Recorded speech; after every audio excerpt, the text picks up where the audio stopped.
this movie is such a ride. I had no idea what it was about. I had stupidly thought, and I don't know what made me think this. I know Patty Hearst is in the film, but for some reason I thought it was originally, I don't know why, about Patty Hearst. And then I was just like, oh no, it's a lot more personal of a story. And then I was just so, this thing just doesn't stop moving. The whole movie just keeps going and going and going. So, stupid, gushy introduction, but thank you for taking the time to talk to me. Really enjoyed the movie. I was so blown away by it. So, thank you for the time. Oh, thank you so much. I really appreciate that. Of course. Yeah, this is going to be a very gushy 15 minutes. So, I'm so sorry in advance. No, I Um, appreciate you. so, I'm sure you have heard the story your entire life. Obviously, it involves your family. And I guess I wanted to know like how the sort of like point of your personal point of view kind of evolved as you got older. And then I wanted to know if you had a moment pinpointed where you realized it's like I need to tell the story in like a nonfiction format. I just sort of general jumping off point, I guess. Yeah, definitely. So it's true. This was a story I had really heard from my mom my whole life. So it wasn't Mm, something I had really talked to my grandmother about ever, but my mm, mom told this story all the time. It was yeah. like one of the beloved family stories.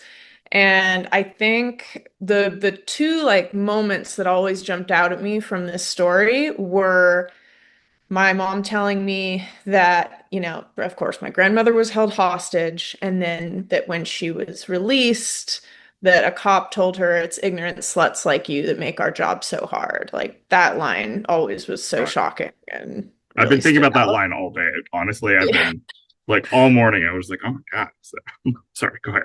It's so, no, yeah, exactly. I mean, I've thought about it for years, and Yeah. my mom did too, obviously, it's just this really, there's so much in that. Um, And then the other thing that always jumped out at me was this sort of punchline at the end of the story, Hmm. which is Yeah. that where the connection to Patty Hearst comes in that she was subject to all this harassment after this event, Hmm. and ultimately the FBI came and accused her of harboring Patty Hearst, and she said Patty's in the barn because they had a horse named Patty. Yeah. And it was a punchline, so it was always like that kind of great story of, there's this drama, but then there's this humor. Um, and really what made me look into it eventually was, I had become an adult, I had become a Yeah. filmmaker, and I wondered how true the story was.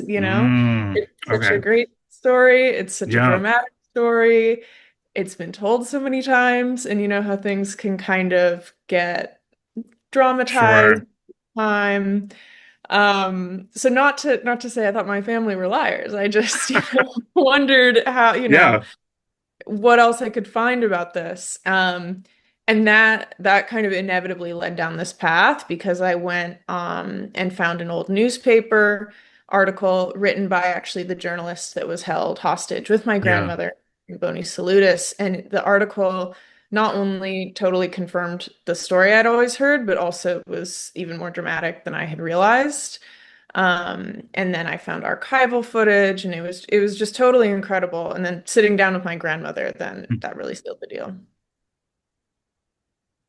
guess it has to be so sort of surreal to like read about like a, a family story like Yeah. in a newspaper in a sort of subjective context. I find that whole thing fascinating. Mhm. I love how you use the newspaper article as sort of like a guidepost to really sort of take us through. I think that's really great.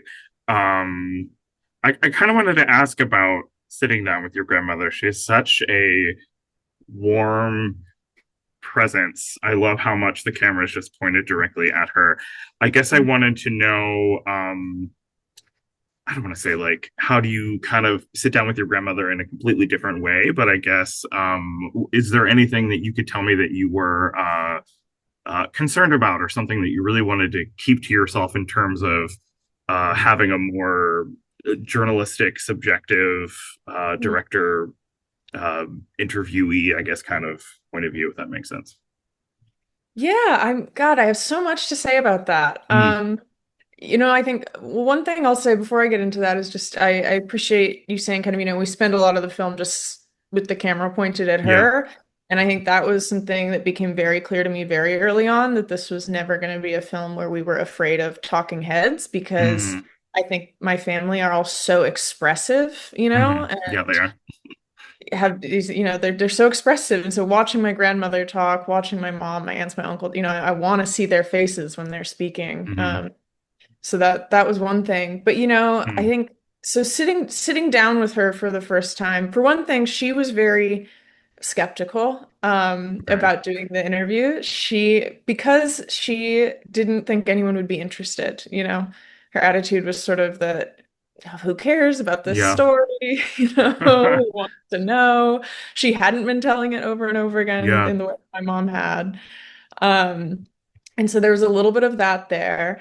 And I also hadn't spent a huge amount of like one-on-one time with my grandma. Like most of the Mm, time we spent together was, like with my mom and at family gatherings. And so it was like a little okay. bit different and more intimate to sit down one-on-one in that way. Yeah. Um, so those were kind of some of the dynamics happening. And so I think, I don't know, to me, it was kind of revelatory doing that Mm, interview, both because, again, she was skeptical about doing it, but then she was amazing in telling the story, it's just totally incredible. And then I was getting to learn about this whole period in her life from her talking to me about it, in a way that was, I think, kind of new for both of us too. So it was a very cool experience. And I guess the last thing I would say about that is just that, as so often happens in documentary, I went in thinking that she was going to have a certain reaction to this story, like thinking that it would have totally shaped her life and been like the defining trauma of her hmm. life or something. And that wasn't the case at all. And so I really had to, rather than maybe kind of directing her, it was more I had to listen to what this story actually really was and meant to her and pivot from there. There is excuse me, an element of maybe it's a sort of like twinkle in her eye when you can kind of tell, obviously, that she has told this story Mhm. numerous times, but because she's in front of a camera, you can tell that it even feels different for her at the same time. And something that I liked that you did was, even though we get to see pictures of her when she's younger, and we see, your aunts and your uncles and your mother when they're younger, you don't, I don't think, correct me if I'm wrong, but you don't see her speaking as her younger self until the end of the movie. I don't know Right. why that stuck with me so much. I don't know if it's because I appreciate that you stay very much in the moment with her as she's telling the story. That's Yeah. something else that I noticed when I rewatched it, that I seen still photographs of her, but then you don't see her talk until after I think the ordeal is over. Right. Yeah. Yeah. Um, I wanted to ask about expanding the story, because the first time I watched it, like when I stupidly explained what I thought the movie was about, and then when we moved to Kristen Enmark and then Patty Hearst, I was so drawn into how I didn't know how these were going to tie into each other, but I Yeah. was really captivated by it. And it's, sometimes a document or not documentary. Sometimes when a film does that, it can be a little jarring, but it's not jarring at all. It's very. I felt very much that you were taking us on a journey to kind of get to this finishing line with all three of these women. And I guess I wanted to know how you kind of calibrated the balance between the three of them, because it never feels like the Enmark story or the Patty Hearst story kind of take precedence over the story with your family. So I guess I just want to ask about balance. Definitely. I mean, that was one of the biggest, processes of making this film, was Mm-hmm. figuring out how to weave those stories together Yeah. and how, because we wanted to. to trust that the audience could be a little confused for parts of it, Hmm. and not spoon feed everything, but That's that fair. everything. Curiosity's great. Yeah. That's what I think. Yeah. And so we wanted to let that, maybe be even a little jarring or Hmm. you don't know totally how these are going to connect. But it was important that they be woven together in a way that worked narratively, that it did all come together in the end. And so there's a lot of different things we did to figure out, those pieces, as you can imagine, got moved around a Oh whole yeah. lot of time. I'm sure the edit was Uh, crazy to do. Like it was trying to work that in the crazy. editing room. Yeah. But it was incredibly satisfying too. And a lot of mentors contributed so much to that. Hmm. And to your point about balance, I think one of the pieces of advice that I got that really stuck with me, which was from Gordon Quinn, he watched a cut of the film and said, you need to make sure that your grandmother's story is always leading the way, Hmm. that this is sort of your A story, this is your personal way into the film, make sure that hers is the story that's always kind of driving the motion of the film. And Yeah. so that was something we did really intentionally. That was like kind of a re-edit at a certain point near the end of looking and seeing, okay, at each of these big pivot points in the film, how does my grandmother's story kind of bring us there? And so that was one big piece of it. Okay. And I think also um, looking for, how each of these stories connected. There's an editor, Amy Foote, who I heard described as finding trapdoors in the footage. So, looking for whether it was a visual connection, there's a Okay. moment where we go from one officer holding a gun in the Patricia Hearst story to another officer holding a gun in my grandmother's story. Or is it, emotional or is it thematic? What can bring us from one story into the other? Yeah. So that maybe you're not immediately tracking why I went from here to here, but then you do have kind of a frame of something in your mind as you're watching the next scene. Yeah. And the Kristen's narration, I was very Mhm. captivated by too. Yeah. Um, I even have to admit there's something in here maybe I can't quite articulate about how well maybe you can speak to this because we're talking about the ending, but I remember growing up. I grew up in like the 80s and the early 90s, so I feel like I heard a lot about Patty Hearst. I heard a Mm-hmm. lot about. I remember she made a cameo in a John Waters movie, Serial Mom. She's in it. I remember Will and Grace. They make, I remember two jokes off the top of my head. Just think about Patty Hearst. Um, and I, after I saw your film, I had completely forgotten like all of the bullshit that they Yeah. put her through, and I could not believe the amount of Mhm. shit that your grandmother went through. Like, I Yeah. cannot believe people calling like CPD or questioning her the dynamics of the family. That's just so fucked up. Um, and I guess I just wanted to know maybe as a broad question, especially because this is a film that investigates maybe how people that are put in these situations end up not feeling safe around law enforcement. Um, I guess I kind of want to ask about a broad question about what maybe making this film taught you about like compassion, because Mhm. I really loved how I wrote down the lines where your grandmother says, I saw them as people who were just screwing up their lives. Mhm. Um, so long rambly question, but I guess I just wanted to know maybe now that the film is obviously finished and you're separated from a little bit, what that kind of taught you about that kind of compassion. I love that question. No, that's wonderful. I love that question so much, and I think a huge amount. And yeah, that line from my grandma really sticks with me too. And it's Mm-hmm. I don't know, it's so much thing I see in her worldview now too. I mean, just it's so important to her to view people as individuals and engage with them as individual human beings. Mm-hmm. Um, and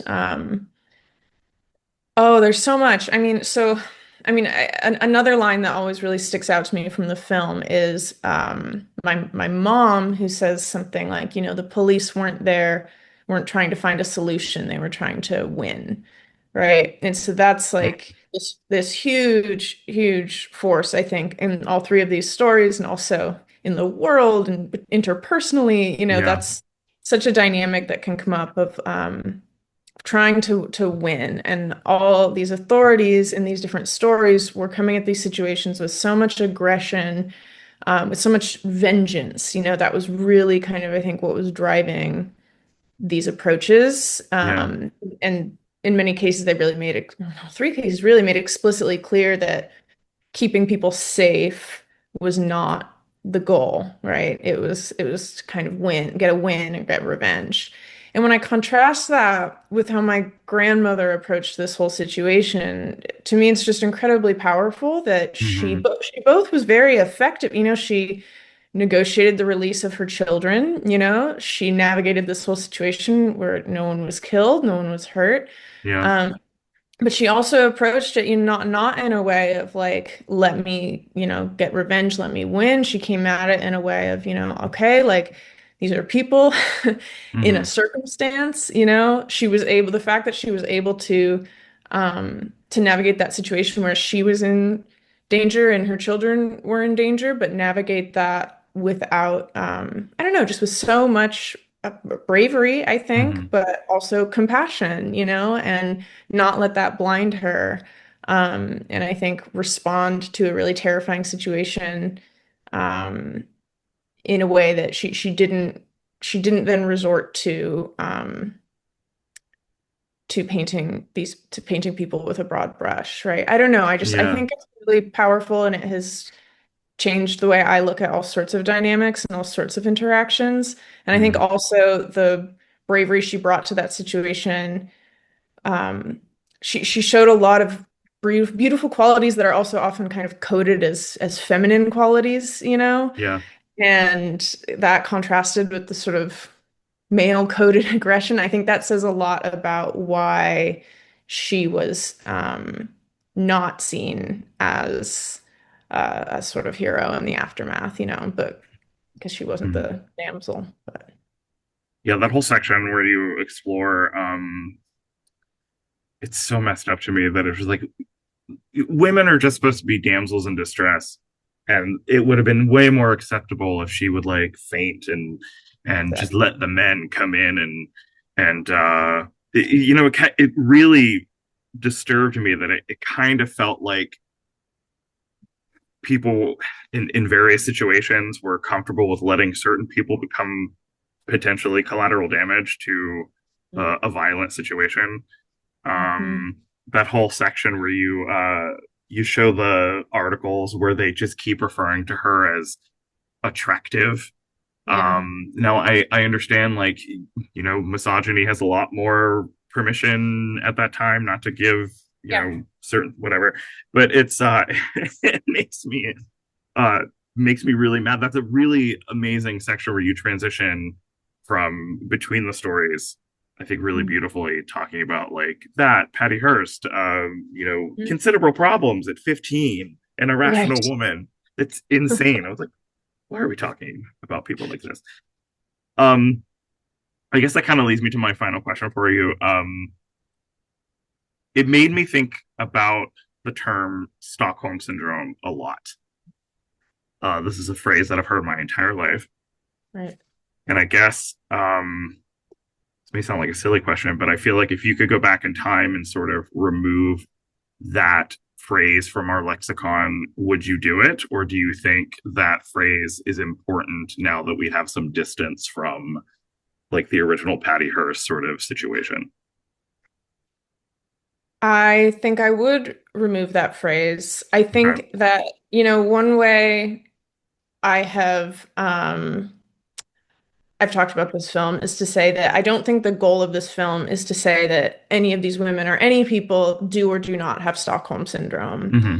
but to question the context that we lose and question what we lose when we reduce these stories to the pathologization of the women at their Mm-hmm. center, right? And I think that that's a really fraught thing. And I think that phrase of Stockholm syndrome of course, has evolved to encompass so many different things now. And I think, for some people, maybe it can be empowering, if they've been through coercive control, and if that term feels validating, then I think that's a wonderful thing. But I Mhm. think as a whole, it's important for us, if we're going to be using that term, we need to understand where it comes from. Yeah.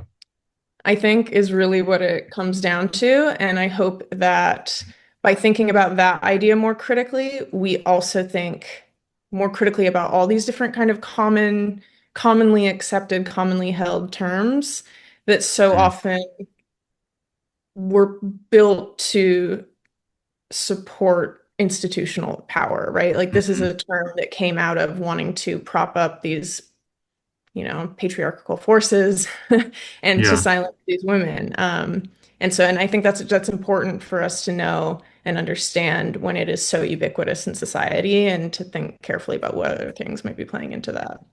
Yeah. Can we stop like categorizing certain things and generalizing so much? Exactly. I think that's something that I love about your film is that it really is just like, especially with the mechanics of your grandmother's story. It was like, oh, this is a story that you may have heard, but like, let's go a little deeper. Let's keep digging, digging, digging. I think that's something that's really great about it. Yeah. Um, And to your point, like the kind of dynamics of misogyny might look a little bit different today, like maybe she wouldn't be described as a small, attractive woman now. Maybe the mhm, role of damsel in distress is a little bit different now in society. But I think that notion is still true of she wasn't performing the role she was expected to, mhm, And I think that totally. that is those roles might look different now, but the consequences for not kind of conforming to them can Mhm, still be very similar, I think. And again, I think that's the power in what she did is of not seeing, for example, the men, actually neither the police nor the men holding her hostage as people who were needed to play certain roles, but just as individuals who were behaving towards her in certain ways. So wow. Okay. Thank you so much for your time. thank you. Love the. I have to also say, great title. That is such a great. When I saw Oh. that on the short list, I was like, "Ooh, what is that?" So it's very succinct, very direct. I love that. So thank you so much for your time. Just love it so much, and thank you for being so generous with me. Thank you. Thank you so much. Thanks for taking the time and asking such great questions. It's Oh, really thank good you. to speak. Yeah. All right. Have a good rest of your day. Have a good one. Bye. Bye.